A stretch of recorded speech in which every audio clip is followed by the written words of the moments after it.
이따금씩 교회에서 열심을 내라거나 윤리적인 행동을 요구하는 설교를 들으면 속에서 살짝 불편한 마음이 들 때가 있습니다. 구원은 오직 십자가의 공로로 주어지고 행위로는 의로울 수 없는데 교회가 윤리를 강조해도 괜찮은가? 물론 여러분이 걱정하시는 마음은 충분히 이해합니다. 하지만 윤리 덕목이 성경에 아주 많다는 사실도 우리가 간과하면 안 됩니다. 단, 신앙에서 윤리를 강조할 때는 무엇이 윤리적인 삶을 이끌어야 하는지를 섬세하게 다루는 게 아주 중요합니다. 이번 묵상이 이 내용을 담고 있는데요. 이번 묵상을 시작하기에 앞서서 다시 한번 베드로전서 나눔이 현재 어디쯤 와 있는지 주소 확인하고 묵상 내용 시작하겠습니다. 먼저 베드로전서 주제는 복음을 살아내는 실력이라고 말씀드렸고, 이 주제를 크게 세 가지 세부 주제로 나누어 설명한다고 했습니다. 첫 번째는 복음을 살아내는 실력의 근원, 두 번째는 복음을 살아내는 실력의 형태, 세 번째는 복음을 살아내지 못하게 하는 장애물입니다. 우리는 현재 첫 번째 세부 주제를 나누고 있습니다. 지난 시간까지는 복음을 살아내는 실력의 근원이 거듭남인데 거듭남이 품고 있는 강력한 은혜들을 나누었습니다. 베드로전서는 이제 그 은혜를 일상에 적용해야 한다는 내용으로 옮겨오고 있는데 이번 묵상이 바로 그 첫 번째 시간입니다. 그럼 지금부터 거듭남에서 오는 강력한 은혜를 현실에 적용해야 한다는 세부 내용을 나누겠습니다. 무엇이 윤리적인 삶을 이끌어야 할까요? 거듭남에서 오는 소망이 윤리적인 삶을 이끌어야 합니다. 베드로전서는 건강하게 세워진 윤리적인 삶을 거룩한 삶이라는 말과 같은 의미로 사용합니다. 13절은 먼저 우리에게 마음의 허리를 동이라고 말합니다. 허리를 동이라는 말은 고대 시대에 다리까지 감싸는 긴 옷을 입은 사람들이 재빠르게 움직일 수 있도록 긴 옷자락을 잡아 끌어서 둘러매는 동작을 뜻합니다. 우리가 어떤 일을 하기 위해 대기한다고 했을 때 모든 짐을 풀어헤치고 마냥 널브러져 있는 것과 100m 출발 선상에서 부저가 울리기를 숨죽이면서 기다리는 것과는 차원이 다릅니다. 그런 준비 자세를 한 후에 근신하라고 합니다. 근신한다는 말은 기본적으로 술에 취해 정신을 못 차리는 것처럼 세상에 만취해서 정신을 차리지 못하는 영적 상태를 전제하고 있습니다. 베드로는 근신하여 예수 그리스도께서 나타나실 때에 가져다 주실 은혜를 온전히 바라라고 명령합니다. 이 명령을 한 베드로는 곧바로 흩어진 소아시아의 그리스도인들이 과거에 어떤 사람이었는지를 상기시키며 말합니다. 너희가 순종하는 자식처럼 전에 알지 못할 때에 따르던 너희 사욕을 본받지 말고 오직 너희를 부르신 거룩한 이처럼 너희도 모든 행실에 거룩한 자가 되라.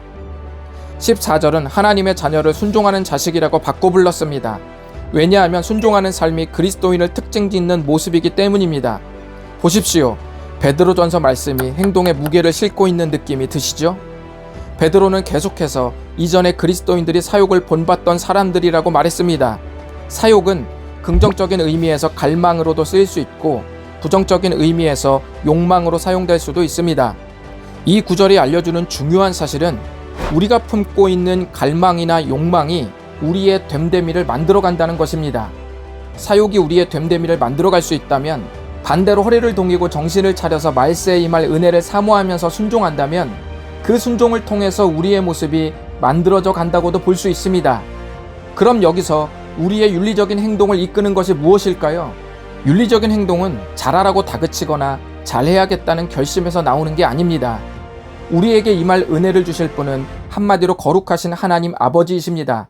그렇기 때문에 자녀가 좋은 아버지의 모습을 담고 싶어 하는 것처럼 자녀된 우리가 하나님 아버지의 거룩을 담고 싶어서 소망 가운데 정신을 차리는 삶에서 결국 우리의 윤리적인 삶이 탄생된다고 강력하게 말씀하고 있습니다.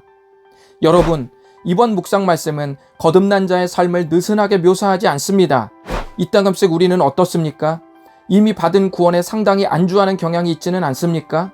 거듭남의 안정감을 갖는 것과 안주하는 것은 완전히 다릅니다. 받은 구원의 안정감을 갖는 사람은 위험한 세상에 위축되지 않고 계속적으로 도전하게 됩니다. 반면에 받은 구원에 안주하는 사람은 현재의 삶을 필수로 여기지 않습니다. 마치 추가로 해야 할 어떤 선택사항처럼 느끼게 하므로 현재를 역동적으로 살 필요를 못 느끼게 만듭니다. 아모르 파티의 가사처럼 연애는 필수, 결혼은 선택, 가슴이 뛰는 대로 가면 되듯이 구원은 필수, 일상은 선택이니 가슴이 뛰는 대로 너를 뛰며 살아도 되는 겁니까? 베드로전서는 시종일관 미래와 현재를 연결하면서 미래에 나타날 은혜를 보장받은 그리스도인은 그 은혜가 현재로 넘어 들어오기 때문에 순종의 열망이 따라올 수밖에 없다고 말씀합니다. 더 맛있는 음식을 먹고 실망스러웠던 식당을 갈망하는 사람은 없습니다.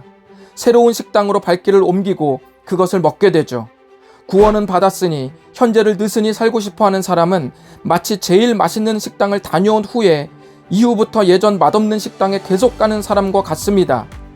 혹시 느슨해진 분들은 왜 느슨해져 있는지 스스로에게 물어보시고, 또는 열정적으로 신앙생활을 하는데 공허한 분들은 나의 윤리적 책임이 어디서 시작되었는지 점검해 보시기 바랍니다. 우리가 거듭남에서 오는 산 소망에서 동력을 얻어 순종하려고 애를 쓴다면 그것은 아버지의 거룩을 담고 싶은 갈망이 여러분을 사로잡고 있기 때문입니다. 그리고 이 갈망은 더 정교하게 우리의 거룩한 시선을 확장시킬 것입니다.